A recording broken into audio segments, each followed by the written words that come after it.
Okay. Hello and welcome to the fourth episode of the RoundTable podcast. Today we will be talking about the current events with the protesting and rioting across the country after the murder of George Floyd. It is Sunday. He was murdered on Monday, so we have a lot to talk about. And we also have a special guest today. The Malcolm Yerby has joined us. We are very, very grateful. So I am John Fullerton. What's good, everyone?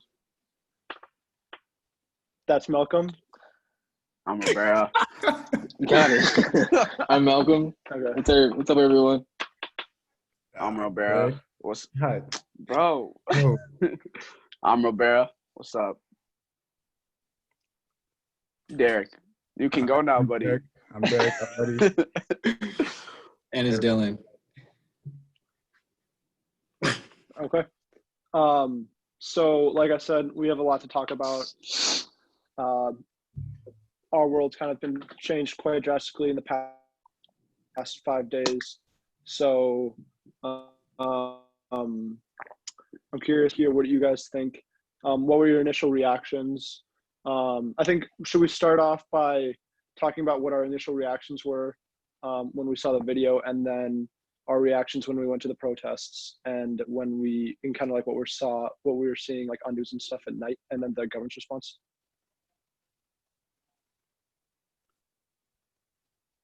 Okay. I guess I can go first. My initial reaction was, it was kind of just like, oh crap, like another one. And it was just like, it was pretty heavy, but I did not expect the response to be as crazy as it has been. Maybe crazy isn't the right word, but I guess it's forceful, because it seems like so often we see these things and nothing happens. So it kind of makes me happy to see that there's finally a response. One of the podcasters I listened to said it was similar to a pile of human Jenga blocks, and the murder of George Floyd was just the last one being pulled out before kind of the thing came crumbling down. And so we've seen a pretty big response across the country, not just in Minneapolis. But yeah, that was kind of my initial reaction too. Definitely. This past week, I definitely say that the two emotions I felt the most were, anger, and scared, or fear. I was angry because another Black body killed by law enforcement, and scared, not of law enforcement, not of the world, but of myself. I was scared because I was so desensitized to another Black body being killed. And like you said, it just happened again. When is it gonna stop? And I don't know what's gonna be different. I didn't know what was gonna be different about this time and when it will stop. But so definitely anger and fear were the two responses for me. Yeah, for me, it kind of hit me in two waves. Like the first one, when I saw the video, I saw like somebody said something in the group chat.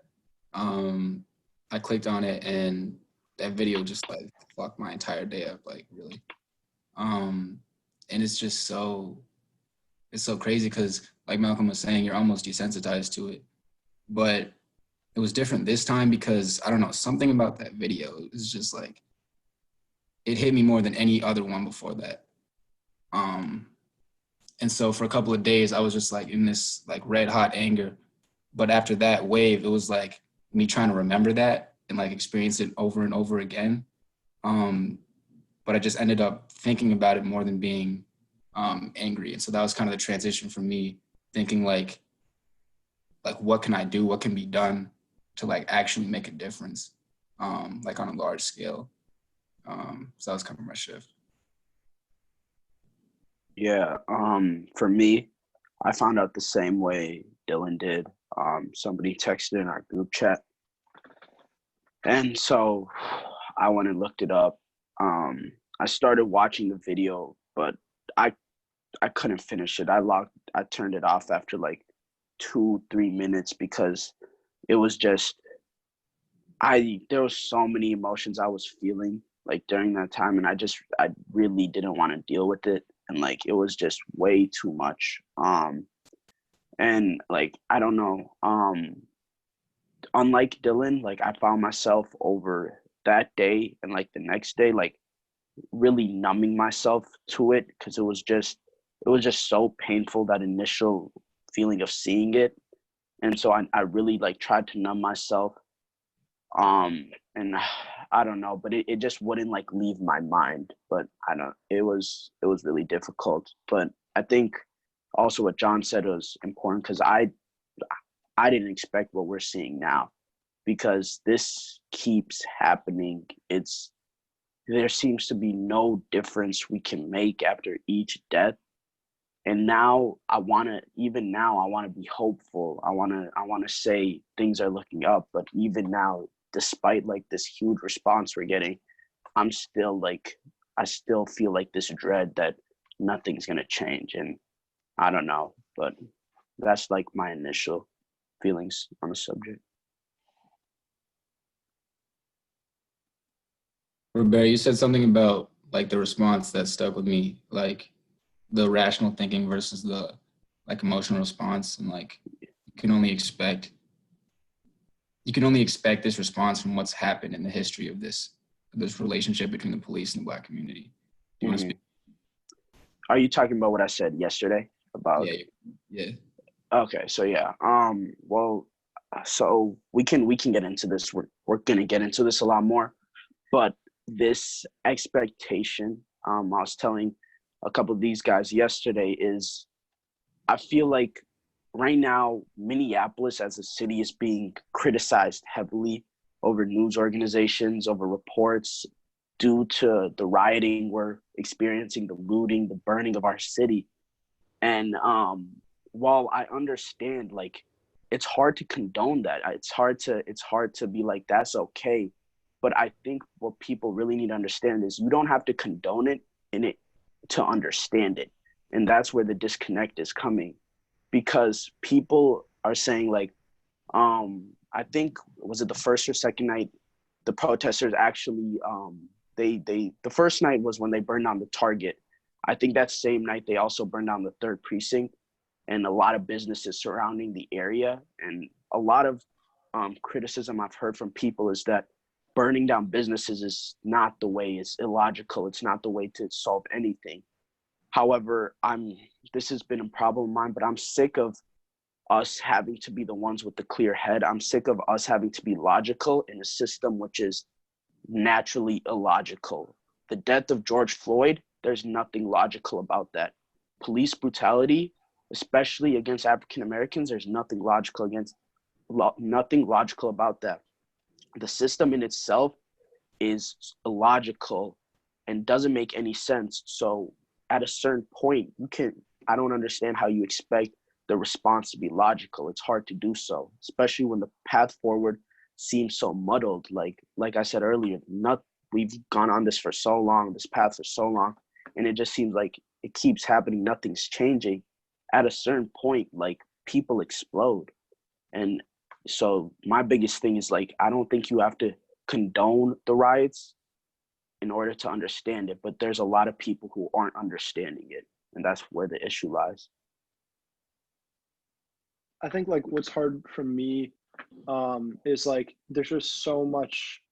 It's so hard to know what exactly is going on because it changes by day to day. Like, the first couple of days you hear that it's like just all mostly like Black protesters who are doing the looting and the burning and like kind of the destruction of the city, and then you hear that it's white supremacist groups coming in from out of state, to set it up to seem like to kind of frame the Black community in the local area, and it's really hard to really understand what's going on. And Robert, I hear what you say about you can understand it but not condone it, and I agree. But I think I also, when you say that the whole system is illogical, so how can you expect a logical response?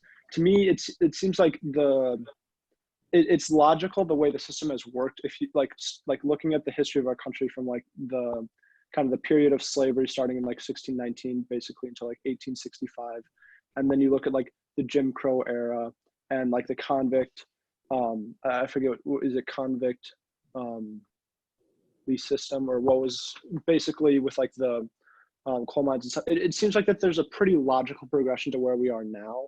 Not saying that it's a moral progression or a justifiable progression, but to me it seems logical that things are the way they are now because of things they were in the past. And I've been thinking a lot about, and I think I definitely like understand the riots and the protests, but what's hard for me is like, I think looking at like the adversity and like the struggles that the people in like the 1960s and 1950s during like the Martin Luther King era, the civil rights movement, I feel like they faced a lot more adversity and a lot more, direct threats than people are facing now. But I feel like they had the discipline and like, the like leadership to kind of have a more effective response. And I think that's where I kind of have a hard time, again, not condoning, but still understanding the riots and protests today, because it seems like it's almost a lack of discipline. And I don't even know if that's like a fair thing to say, because, for all I know, that's assuming that the riots and protests are all, angered people in the Black community. I don't know if it's, people coming in from out of state who are white supremacists, but to me, it just seems like, and again, this is like very easy for me to say, as somebody who's like sitting in their house in Wayzata right now, who isn't affected by this, but it seems like a much less disciplined response to something that's so sad. When you compare it to what like the beauty of the civil rights movement in the 50s and 60s was that discipline of like turning the other cheek. But I'm curious what you guys have to say about that.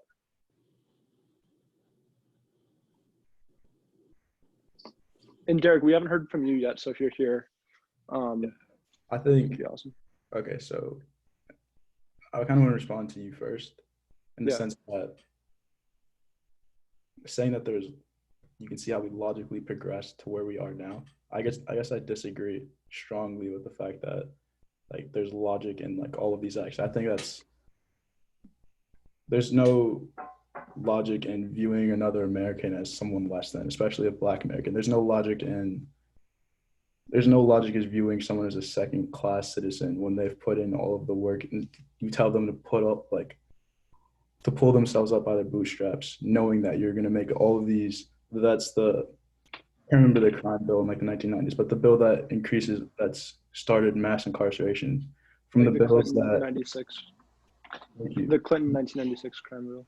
Thank you. I think it's also, you can't tell people to pull themselves up by the bootstraps when you're preventing them from getting equal education. Like, I wouldn't say that's logic, that's just systematic. And it's where we've progressed now. And where we are right now is a place where we don't have the leadership because our leaders have been told to be scared. Martin Luther King, a very peaceful leader, very intelligent man, assassinated. Malcolm X, a militant man that people feared, white people feared, but Black people respected, assassinated. John F. Kennedy, a president, assassinated. In those cases, we still have conspiracy theories around without exact truth of who did them and who is responsible. Organizations even within the United States. I think this is representing an all-around systematic problem that has been for so long just been swept under the rug. People say, oh, it's no big deal, we'll figure it out later. I'm starting to think that later is now, just how people are responding. And it hurts. I feel the pain of the rioters.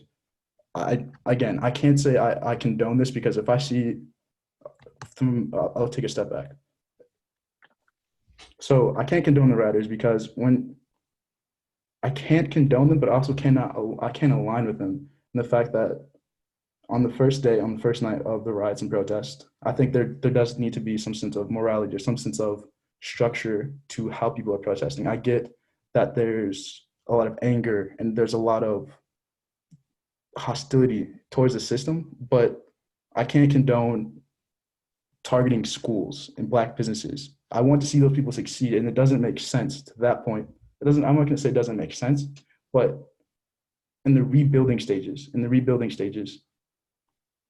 that's where we're going to get punished as a community. And that's the part that I wish and I want to see my community realize, and I want to see us come together, understand that there needs to be a plan for the rebuilding process.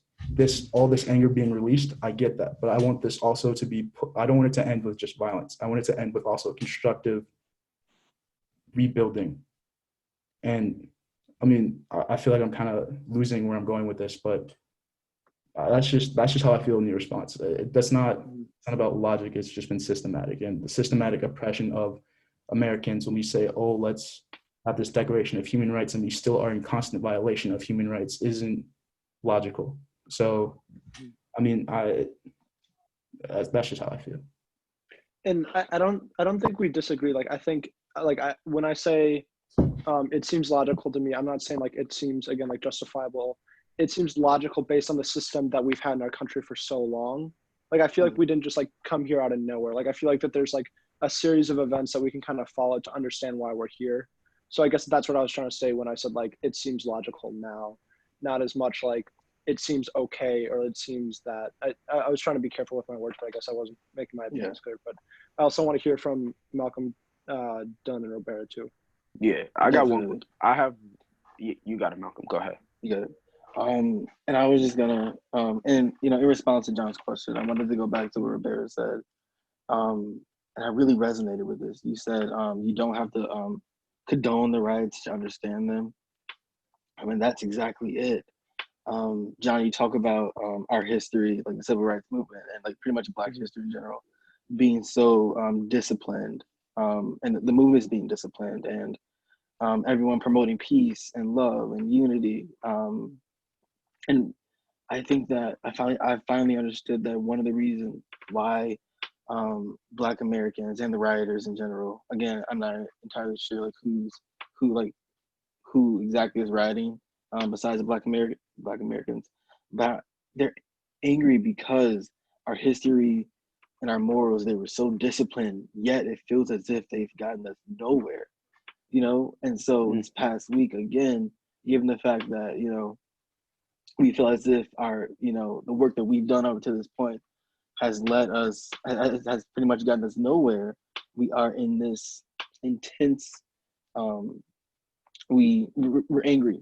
We are doing everything we can to be heard. And if that means, you know, starting an undisciplined, you know, movement, then so be it. Because what's previously worked, obviously, you know, is no longer working. And so again, I'm speaking from the perspective of the rioters, and again, trying to understand their anger, and not only understand it, but tell myself that their anger is righteous. Their actions aren't.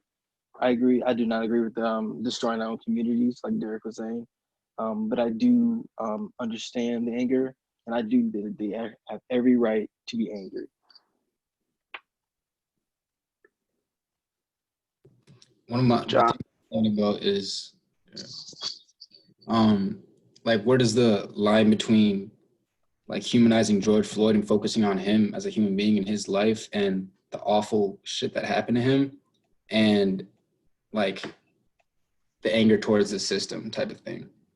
And something that Slag said that resonated with me heavily was that you have to look at him as a human being first before you turn to the system. Like, and traveling to his memorial site with John Rivera was, I think, really what did that for me. And I don't know, that was just something that was important for me to prioritize over anything else that I think about in this situation. Yeah, Dylan, that's definitely something I've struggled with, is because I don't want to feel this way, where I want to say but he's like, I feel like he's just another name to the list, you know. His life is, again, another lesson, another idea that America, we're not progressing, you know. And that's my biggest thing, is because I feel like all these innocent Black men who are being killed by police, they become a part of this list, and like it's so hard to consider them in their individuality, in the context of their individuality, because like that system exists, and to the system they're just another Black face. And it feels like that's something like I'm almost adhering to, because I don't know. I don't know what else to do. It's hard to consider him in his individuality, knowing that this is a history of shit that happens. It's difficult. John, I actually did want to ask you a question too. Yeah. Do you you use the word discipline when you talked about the civil rights movement, Dr. King and him leading it? My question is, where do you how do you think that discipline is defined? Do you think do you think because it was nonviolent it was disciplined, or because it just to answer that. I'll go from there. I guess like what I was thinking of, and I want to be like careful how I choose my words, and I don't know if like discipline is the best, but like when we were, Ruber and Dylan, when we were walking down and we saw like the riot police and stuff like up close, like that made me really appreciate like the people that we learned about when we went to Selma, and like how I don't know if it's discipline, but also like brave you had to be to like, you know, kind of like walk across the bridge towards, you know, people like that looked like that had a lot more leeway from the FBI and the government at the time to, you know, go after you, and probably had a lot more anger than the people, you know, who were in the riot gear with us, you know, 2 days ago. I guess for me, like the discipline is, I also think about like the people at like the diner sit-ins when they were like being harassed and like hit and like have food thrown at them, and they like didn't fight back, and they didn't, you know, burn down buildings. And again, this is like really easy for me to be critical of and like say when I had very little skin in the game. I'm just trying to like look at this from like a historical perspective, because I think that that's like a, you know, a really good way to kind of understand our current situation without kind of like the fogginess of current events and a lack of understanding of current events. You know, we don't know who's taking place in the riots. We don't know, you know, really what's going on. And I don't know if we will know in, you know, for a couple months or whatever. You know, history kind of takes time for us to understand. But I think like it just seems like from what we've learned is that the people who were protesting in the 50s and 60s clearly had that same rage and frustration and sadness with the system that they'd grown up in, that a lot of the people in the Black community today have. But they were able to kind of direct those emotions to like a strength that allowed them to really fight back in ways that seemed best at the time. And I don't know, that's kind of how I would respond to that question. I see what you're saying, and immediately what comes to mind for me is that like you're writing their comparison of like organization versus like, I feel like now we're just in this state of like complete frenzy. Like all of this emotion is being outpoured. Like you see social media sites, you open up Twitter, you open up Instagram, and it's just everywhere. And I feel like all of that emotion immediately coming out of your mouth, through your finger, over your phone, it just spreads so fast, and everything is happening so fast that there's no time to process your emotion, especially when it's so intense and everyone is sharing it so openly that it just propels us into this state of frenzy. But I don't think that's necessarily a bad thing, because as Malcolm said, when everything was organized, everything looked cute, people were wearing suits and everything.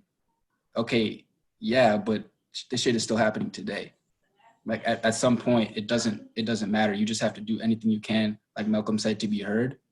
And if that means burning some shit down, like that's the natural reaction that's gonna happen at this point. Exactly. I'm glad you talked about an actual reaction, because I've been trying to understand the anger again of the Black American. And so here's what I think. I think that when we come into this world, when a Black kid come into this world, we're born with this inner spark or inner flame that represents the generational anger and generational anguish, of being African American. That's inherent. I mean, and you know, when we're brought into the world, that flame, you know, it's dormant, it's calm, it's in this resting state, because we don't know what it means to be Black yet, you know, in this country. We just know that, you know, the way we feel it is intrinsic and deep within. And that flame and that spark, it grows larger when something happens in our life that reminds us of our realities as African Americans. As growing up, that flame will grow larger when a white kid called me the N word, or when I didn't see Black people in successful positions. It was kind of this inner flame, and also this like inner conflict with my identity, but I didn't know what it meant. And today, um, that flame, the inner flame, that has grown even larger because we're constantly seeing Black bodies murdered, mainly by the police.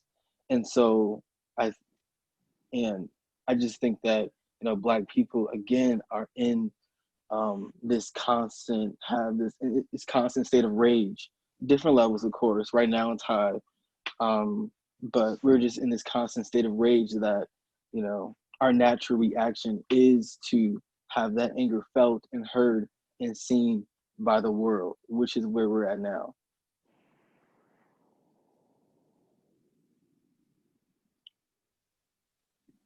First of all, well said, Mel. That was very well said.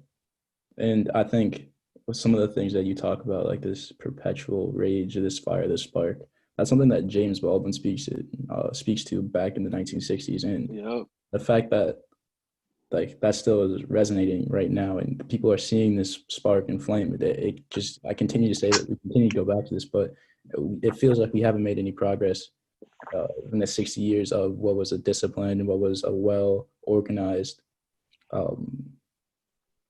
fight for our rights. And now it's in this age of digitalized media where you can look up anything, where you can see anything in a matter of seconds just by tapping your fingers. I mean, I think now more than ever, it feels like this is a time where I take a step, we're in an age where we are told to react, like on Instagram and Twitter, like it's based off of a bunch of reactions. Someone posts something on Twitter, they do it for likes, they do it for follows, they do it for whoever's on Twitter, and those are all reactions. And when you see someone, the natural response is seeing an unarmed Black man being killed should be rage, especially since we have not moved. It feels like, and we have not moved forward since the civil rights movement. And I think that's where these protests and riots are coming from. And the fact that this judicial system and this justice system still seems to be playing against it is still infuriating. I have a question. So you talked about social media, and I was wondering, what do you guys think the role of social media is in like a situation like this? Because on the one hand, I see the potential, obviously, for it to spread awareness. But at the same time, I can't help but think it even trivializes these incidents more in some ways. And I was wondering what you guys think about that. This is one that I'll take this. I think this is one that has been hitting close to home right now as far as social media. Like for the first 4 days of the protest, like I didn't watch the news. I just watched all of like what was going on in Snapchat, like on Snap Maps, just go click on the hotspots and like see who's posting and what's going on. And whether that's watching the fires, like the burning of cars, watching the fireworks go off, people essentially creating a community of just like being fed up with the system, Black, white, Latinx, like everybody was coming together and saying like this is really a time where we need to stop putting aside our differences as minorities and really start to speak up and make ourselves heard. And what started to bother me on social media is that we have all these different perspectives that people want to put on their Snap stories. Snap was like the main one that I've been using, so I'll speak to this. But it's just going from one of my Black peers on Snap having this rant to post and say like, if you don't support this, or just being informative, there's roles to it. So there's being informative, there's being angry and posting, and then there's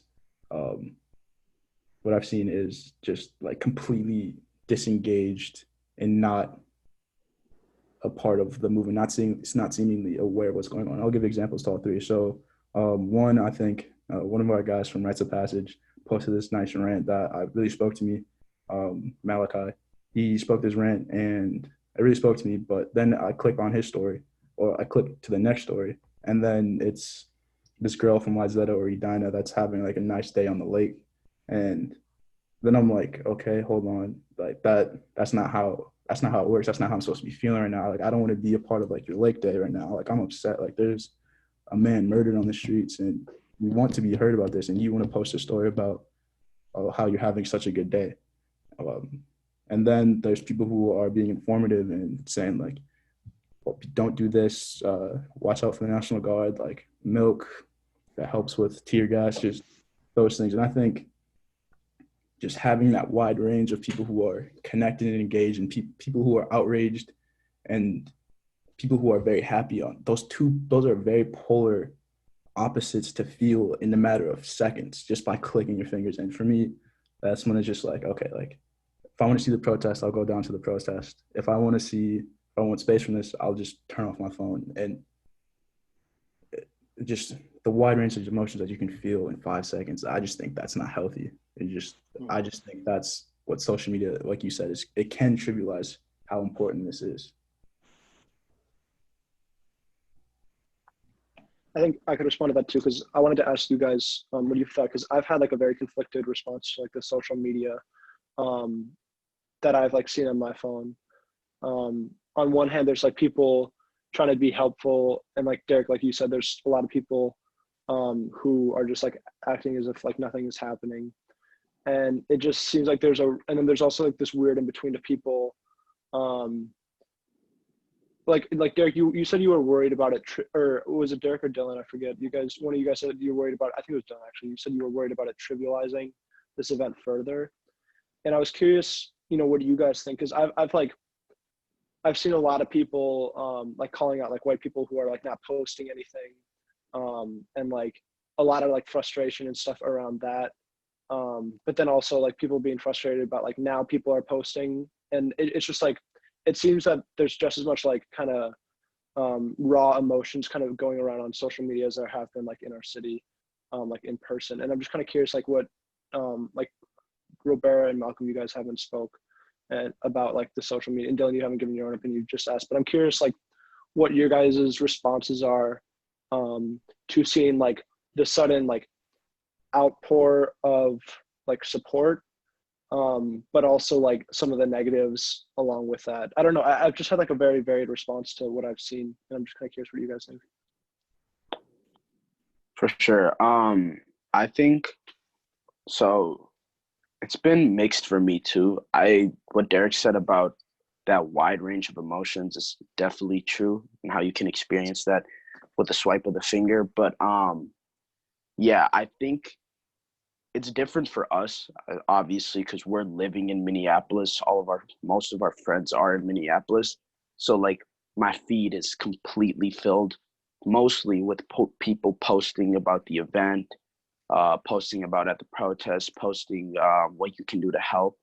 And in a sense, I guess it's cool to see, because you see a lot of people coming together. But at the same time, like, this is of course with all social media, but you always wonder what does this really mean? Like, all I'm seeing is what this person posts on their story.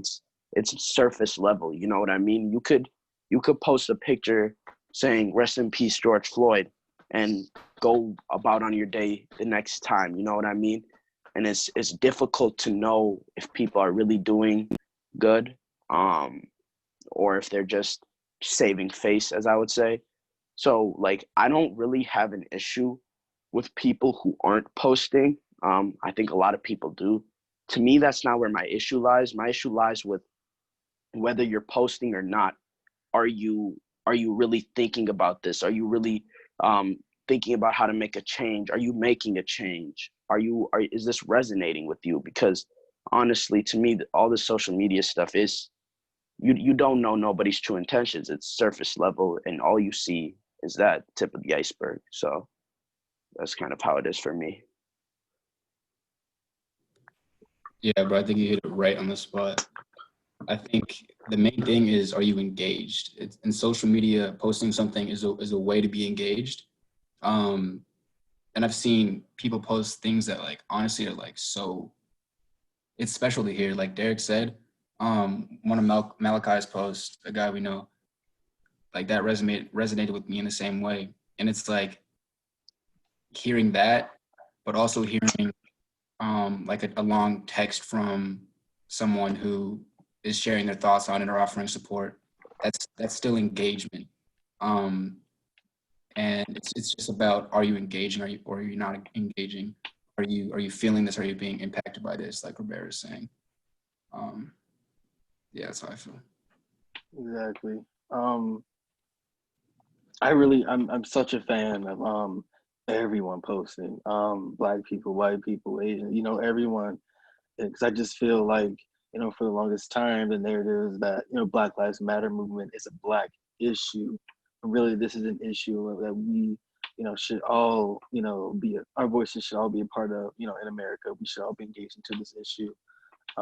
Not saying that Black people are like more important than anyone else, but right now we are the group of people that are in the most trouble, and right now, and in the most danger, in this country. And so it's good to see everyone engage, in this movement. And honestly, it isn't. I understand what you're saying about what if someone's posting just to be just to be like performative, or posting to just for the hell of it. Honestly, I don't really care about whether someone's genuine, or like, in terms of posting. I don't care whether they're posting because they're genuine about it, or posting because it's performative wokeness, or virtue signaling. It's because them posting honestly gets the job done. Like one of the points of sharing is to get this issue in front of everyone's face, to make this something that you can't ignore. Same with Colin Kaepernick. One of the reasons why people are so angry with him is because when he's kneeling during a football game, that, and you're making a stance for an issue he cares about. No one can ignore that issue and that stance. So, same with sharing on Instagram. The Black Lives Matter movement is an issue that we cannot afford to ignore. So whether it's like performative wokeness or you're genuine about it, it gets the job done, because the posts are spread throughout the world, in everyone's feed and everyone's face. Honestly, that's enough for me. I don't want to be here like slandering people who post who don't, because Malcolm's right, that unity is definitely something cool to see, like I said. And there's definitely like really great resources that I've found on Instagram, on Snapchat, that people have posted really cool speeches, videos, just like a lot of different stuff. So yeah, no, I agree with you, Malcolm, in a sense, but for me, it's like really important if you're engaging outside of that, because that to me is like the true, if you really care, or if you don't. What does that engagement look like? I'm just curious. Okay, sure. Yeah, I think that engagement it can be anything. It can be if you're really thinking about the event. If you're like us here sitting having this conversation, I feel like we're engaging. It could be going to one of the protests. It could be cleaning up the city. All that is, I feel, a form of engagement. And honestly, that shows more to me if you're doing that than if you're posting on social media. Because I know people who aren't necessarily posting who are just as engaged. You know what I mean? So that to me is what's important. Exactly. I have a question. Can I ask y'all a question? For sure. And we all, or a few of us, kind of touched on this topic a little bit, but I want to just ask it formally. Is it right for your white counterparts to not be engaged in this issue at all. Yeah. You guys think it's right for your white friends to not be engaged in this at all? I can go. No, I don't think it's right at all. I saw this good quote by a player on T-Wolves. I forget his name, but he said, to my white brothers, I love you. To all races, I love you.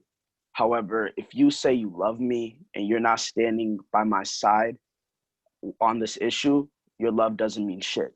And honestly, that's how I feel. Like at this point, silence is in a sense, no, silence for sure is what allows the system to perpetuate. Because if you don't fight against it, just because you're not actively fighting against it, if you're silent, you're a part of the problem.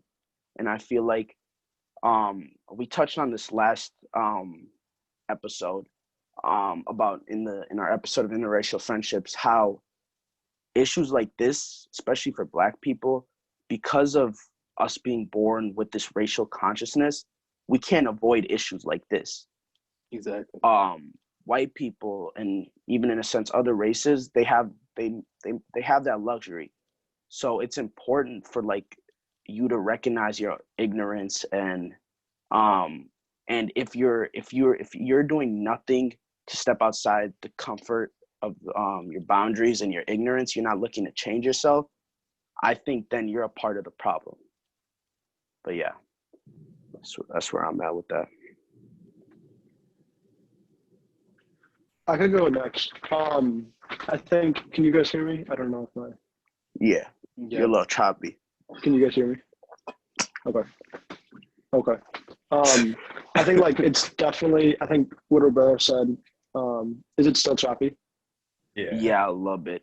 Here, someone else want to go? Just Yeah, somebody else should go. Yeah, Yeah. just wait a little bit. I mean, my perspective is to my white peers that haven't said anything or that aren't acting. I do, in a sense, feel like that's a part of the problem, but I don't know if I think that's solely their fault. I think that's just a part of the system that they grow up into. Obviously, it's a difference between if you're my friend versus if you're just a peer. If you're my friend and you always talking about, oh, like I love you, like I miss you, bro. Why don't you hang out? Like why don't you hang out with me? And then you're silent during this time. This goes back to like how we're feeling in interracial friendships. Like then this is exactly why. If you want to rep hip hop culture, and if you want to talk a different way, talk like me to make me feel more comfortable. But in a moment like this, and you can't reach out to me, or you can't at least put in effort to help this movement, then that's the reason why I don't feel the support is genuine. I don't feel like this friendship is genuine. And I'm repeating what Roberta says in a different way, but that you can't fake love. That's just it. And Exactly, yeah, bro. go ahead, Dylan.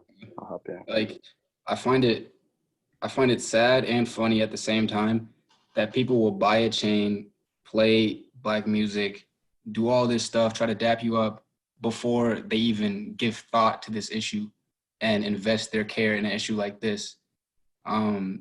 It's just sad, honestly. And like, I think it's absolutely wrong. I don't consider anyone who is like a white, what I would consider friend of mine, and isn't engaged in some fashion. I'm not saying you have to be doing everything, but just like even a message counts. Like whatever way you're engaged or you're prone to engage, if you're doing that, you're part of the solution. If you're not engaging at all, I don't care what upbringing you had. I don't care about your environment. Like you're a bitch, like straight like that. I don't want to censor myself because like, Facts, though. like Facts. it's just, you can't do that and be part of the solution. So Yeah. Exactly. And I want to really quick, Malcolm, sorry. I want to touch on what Dylan and Derek said, because it's important. And I'm willing, like, if you're able to just come to the table and engage, like, I'm willing to understand if you're ignorant, if you think this, think that. But what I can't stand by, like, even if you say ignorant stuff, like, as long as you're engaging and like we can work with each other, that to me is important, because I feel like a lot of people are scared to like step out of their comfort zone. It's comfortable when you don't have to be consciously thinking about race all the time. But if you're willing to hop out of that, and no matter the consequences, I think that is important. But if you're just silent and you don't care, that's where the issue is. Go ahead, Malcolm. Yep. Exactly. I'm gonna reiterate what you guys just said. I mean, it's simple. If you break bread with me, if you called me your best friend yesterday, if if we chill all the time, yet today when like my advocating for my existence as a Black man, in this country, when your voice actually matters, and you fall silent, you're someone I want no ties with. Like this, that's that. I mean, and again, it also took some self-reflection for me to be like, okay, so what does engagement look like, so that I know that my white counterparts are not silent in this issue, and it isn't, like you said, it isn't just posting on social media. It is like attending the protests or the rallies. It is volunteering at the protest supply donation centers and everything. It's also as simple as holding space for your Black counterparts, letting them know, like validating their emotions in this time, and knowing that they're always there if you simply need to talk to them, or them opening to you and say, hey, like I've had a few friends, white friends, like, hey, Malcolm, first of all, I want to see how you're doing, and also how what are some ways that I can get involved with this issue during this time, and I've recommended other things besides social media and everything, but it's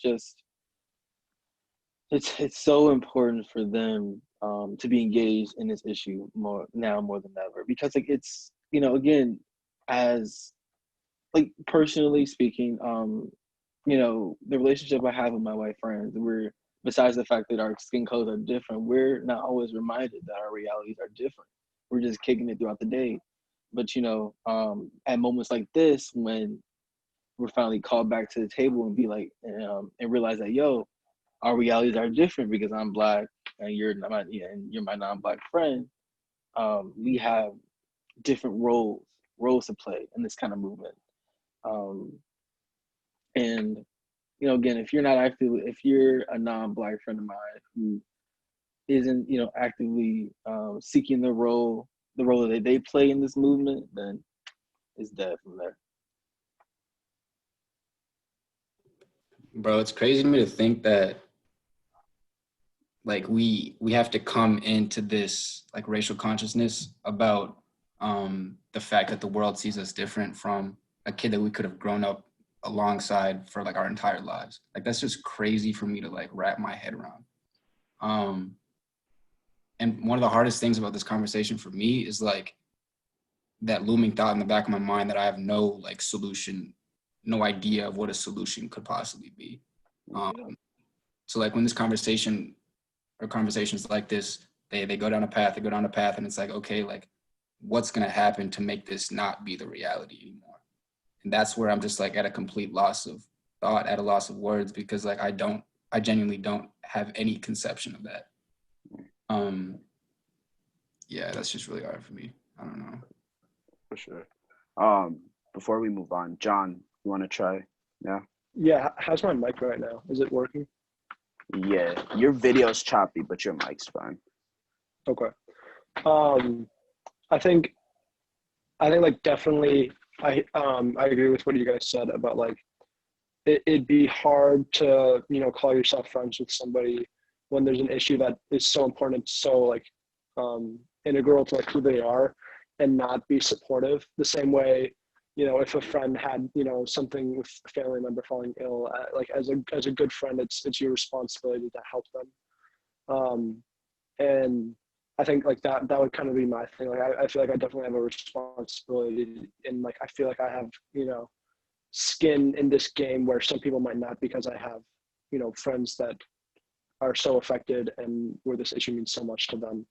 And at the same time, I can understand how people who grow up, like, people at like bracket posting a lot, but when I used to play hockey at Orno, I had all those friends there, and I haven't seen like anything on their stories. And I'm not assuming that means that they're not involved. For all I know, they've been going to the protests every day and stuff. But I think it's just like it's different when you grow up in a world where there are no Black people because if you grow up with just white people around you generally don't understand or like hear about these issues.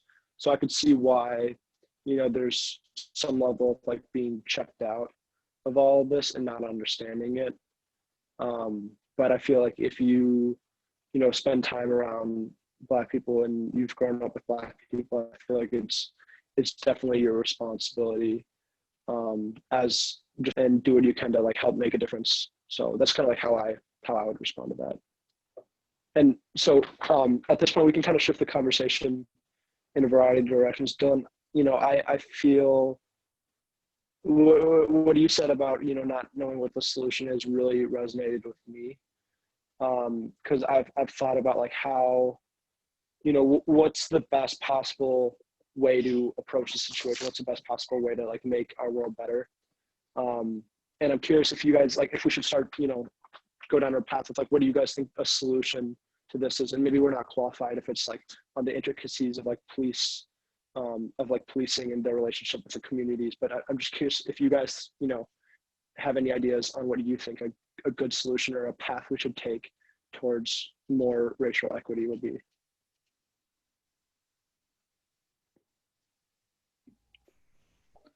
I don't think there's a simple solution. There's simple ideas and simple concepts, but enacting them is what makes them difficult. But there was a TED Talk by one of the youngest mayors in California. I think his name is like Michael Tubbs. He talked about how he enacted change in his city. That was the largest bankrupt city in the nation. He enacted change by introducing this concept that we view one another in this neighborhood, a racially diverse neighborhood of Black people, Latinx people, and white people. I think it was like 30%, spread fairly even. And one of the things that he said and he enacted as part of this culture is looking at one another looking at your neighbor, not just as a victim, not just as a perpetrator of systematic violence and systematic crimes, but also as victims of systematic crimes. And the ability to look at our neighbors and think of the political power that our neighbors have when we come together as a community is where we can make change. And that, I think Malcolm hit it on the head, Roberta hit it on the head, John, Dylan, we all have this perspective of what it really takes to institute change is this culture of we are equal and we are your neighbor and you will care for your neighbor regardless of their different political beliefs. You look at them as a human, as someone who lives alongside you first, before looking at them with any preconceived notions. Someone that is going through their own experiences is how we enact this systematic change. And I know it's not, maybe I didn't do like a good job of explaining that, but it's really the importance of the culture of trying to understand each other and stepping out of our comfort zones is what enacts this systematic change. That's my perspective. It's not, like I said, it's not simple. It takes a lot to institute, and that's the biggest problem. But if we can start this culture change neighborhood by neighborhood, there's a lot that can come from this.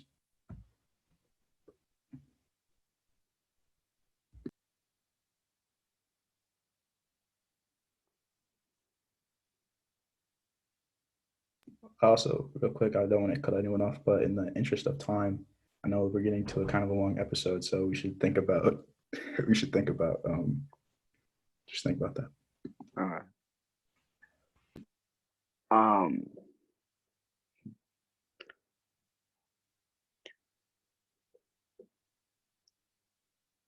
Derek, I like what you said about I haven't been tracking the time, how or what we're at. Hold on. You just went robot, bro. You got to repeat that. Not bad. I'm gonna shut up now. What time are we at right now? I have no idea. Probably an hour. Okay. Yeah, we made an hour at 5:01. Okay. Is there? I think this would be a good like 2-part episode. I think there's still a lot that we want to talk about this, especially as the situation unfolds. Is there anything that you guys think would be important to say so far at this point in the situation that hasn't been said yet? I think like for me, my first reaction, at first I was very cynical, and this is just like a quick thing, but I think at first I was very cynical, but when Dylan Rivera and I went to the memorial for George Floyd, I think seeing the people there coming together, because my expectation of what it would be like to go downtown and go to the protest was like, it'd be crazy. People would be hurling Molotov cocktails, screaming at each other, very angry. But when we went there, I didn't pick up any anger. It was mostly a lot of sadness and like people coming together, and there was music playing and people were like paying their respects and putting down waters and stuff for people nearby or just trying to help out. And I think that for me gave me a lot of hope that there's like a ton of people, and it wasn't just Black people or white people, it was a very diverse group of people. Yeah. And I think that gave me hope. So I feel like we haven't we've had this is obviously a very negative situation, but I think like it would be wrong to not mention that there's definitely an aspect of hope in the city's response and kind of our community's response in some ways. But if you guys disagree, that's cool too. Yeah, no, I'll echo that, John. Like the only time I felt any sort of hope this week since the event was when I went to the memorial. Other than that, like Dylan said, I've been feeling super lost because it's really different when you look outside your window and it's happening 10 minutes, 15 minutes away from you. And like, it just, I don't know. I don't know. I'm lost, but the only time I really felt hope was during the memorial, like you said, John. And I think that, we will continue to feel, lost because like you said, there is no clear solution. There's no clear answer as to how we can, heal and, move on from this. But one thing that, John mentioned that I absolutely agree with is, being a part of this movement, brings about hope. Hope is the only thing, that could get us through everything. Hope is the one thing that has been consistent throughout our history that has brought us up to this point, and so, and again, there is no clear answer, but being a part of this, something larger than yourself, which is this movement, being a part of it with everyone, the unity, hoping for a better world and working with everyone to, make a better world is, I think, we'll make the most progress in doing just that. So.